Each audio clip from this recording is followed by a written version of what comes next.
Hello, welcome to my channel, or welcome back if you've been here before. My name is Beth Ann, and today I'm going to talk about How Beautiful We Were by, I'm like mirrored, I guess. How Beautiful We Were by Imbolo Mbue, which I've been reading for the BookTube Prize semifinals. So I'm filming this on July 1st, but I'm not going to share this video until early August after all of the votes are in. The other fun thing about early August is that I think this video will probably be the last one you all see that is filmed in my old tiny apartment that has poor lighting and has this lovely wood paneling on the walls. So I think by the time this video comes out, any of my future videos after that will hopefully be filmed in our new house, which I think will be a much nicer setting for BookTube recording. But anyway, so I wanted to just share a little bit about this book. I'm actually not finished with it. You can see that I'm maybe approaching 2/3 of the way through, but I've been absolutely loving this book so far. So I expect that to continue through the end of the book. We'll see what happens.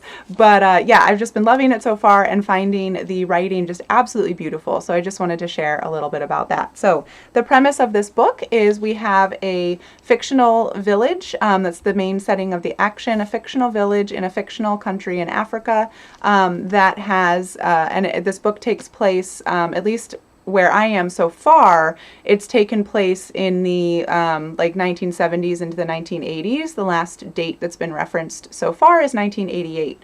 And we're following primarily one family, but they're really telling the story of their whole village. And it's a tale about oil extraction and the lack of limitations and repercussions that the oil company is faced with. So they're just utterly destroying this village, and children are dying. And it's about the villagers' sort of utter confusion about what's going on at first, and then they put two and two together and realize that it's the oil wells and the malpractice of this oil industry, this oil corporation, which is called Pexton, which are killing their children and destroying their fields, making their water undrinkable, all of that. And so they start to struggle against the oil company, and it's absolutely heartbreaking. Some horrible things happen, and it's all told through several different narrators in this one family. So we get a young girl, Thula, who is growing up during all of this. We get her uncle Bongo, her mom Sahil, and her grandmother Yaya. I think are well, so far they're the points of the individual points of view that I've gotten. And then interspersed between those chapters, we get really interesting chapters that are sort of collectively written by the children of this village, which is called Kosawa. And it's revealed a little bit later in the book. They start out as sort of an undifferentiated mass of children, and then we find out as they get older that it's actually seems to be that it's 7 boys who are born in the same year as Thula. And so they call each other age mates, and so there's clearly a strong culture in this village where kids who are born in the same year basically spend their entire childhood together, and then once they get to the age of 11 or 12, they start to differentiate and make friends with people in other age groups, and adolescence is hitting, so the boys and girls sort of separate a little bit. But I really loved those chapters. They're headed by, the children. The children are the narrator. And I just loved that collective style of storytelling. In the children chapters, it just really made me nostalgic for being a child, and that sense of I wasn't as much of an individual. And I don't know if this really rings true for other people, but it's whenever I talk about my childhood, I talk about my brother and I as we. Like we didn't do separate things. It was we doing everything and experiencing everything together. And that's not 100% accurate. Of course, there were differences, but it really felt like we were a unit. And so I think that's a way of storytelling that to me is really accurate to what it's like to be a child, in a world where you have a lot of freedom to just be with other children.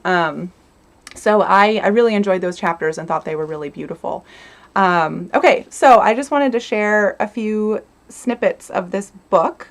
So first, I just wanted to read one paragraph. This is pretty early in the book, and They are talking about, I think this is in one of the children chapters. So they are talking about the comparison between the laborers of the oil fields who live just, they can basically see where they live. It's so close to the village. So they're talking about the how their lives are better than the lives of these villagers in Kosawa. So they've been talking to these laborers. So the children say, after these exchanges, the laborers returned to their houses to breathe the same air as we did, but not to drink the same water or eat the same food. They had enough money to buy all of their food from the big market, and Pexton made sure that their water came in through pipes, not from a well, which was why their children weren't dying like us. When their children fell sick, there was a doctor from Bezam among them, someone Pexton paid to heal them so that their parents' minds would not be disturbed and their fathers could focus on doing the work that had to be done. When one of our fathers had asked at a village meeting if he could take his sick child to the doctor there, in case that medicine man had herbs Sakani didn't have, the leader shook his head and said that it was best to keep the children separated. Why confuse them about how the world works? So I just thought that paragraph was super impactful for that bit at the end, that why confuse them about how the world works. Yeah, that's just such a common tool of oppression is controlling the children and controlling their view of the world. So I thought that was powerful.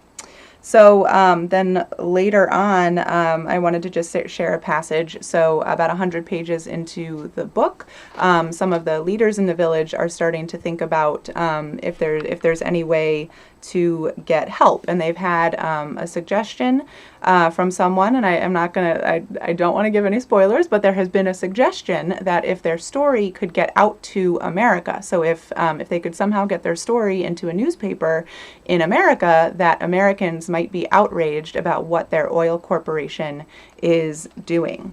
And so one person in the village is speaking out against this. So the person who's speaking out about this says, "They came from America and destroyed us, and now you want to go to them and beg them to come save us?"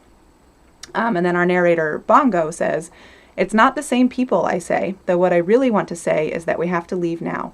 The people who own Pexton and the people who'll do whatever needs to be done to make Pexton stop hurting us are two different kinds of American people." "But they're not different, beautiful young man," Kanga says, walking closer to me and looking into my eyes. For the first time in my life, I feel as if he's seen me, not merely noticed me as one of dozens of young men in Kosawa. "You do understand that all people from overseas are the same, don't you? The Americans, the Europeans, every single overseas person who has ever set foot on our soil, you know they all want the same thing, don't you?" How does he remember the Europeans when he has no memory? This man, Kanga, is a madman in the village. "You're young," he says. "Someday, when you're old, you'll see that the ones who came to kill us and the ones who'll run to save us are the same. No matter their pretenses, they all arrive here believing they have the power to take from us or give to us whatever will satisfy their endless wants." So I thought that was really powerful because we are all complicit.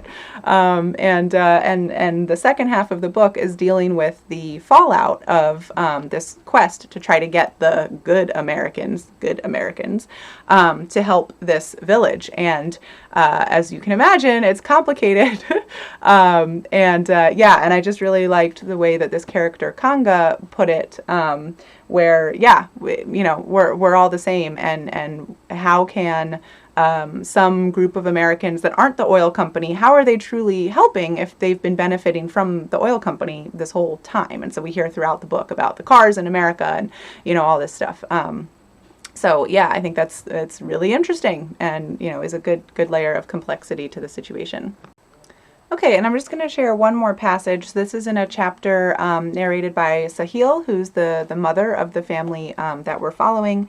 And she is writing after sort of the fallout of the stuff I was mentioning before, sort of going to some Americans to get some help for their village. And as part of the fallout from that, her daughter, Thula, has an opportunity to go to school in the U.S. And so she's grappling with all of her sadness about everything that's happened in the past and her worries for the future with her only daughter going, far away to a country where her mother won't be able to help her and take care of her. And she's a character who, she's just endured a lot and has to keep so much of it internally, because as a woman in her culture, and she's a single woman, there's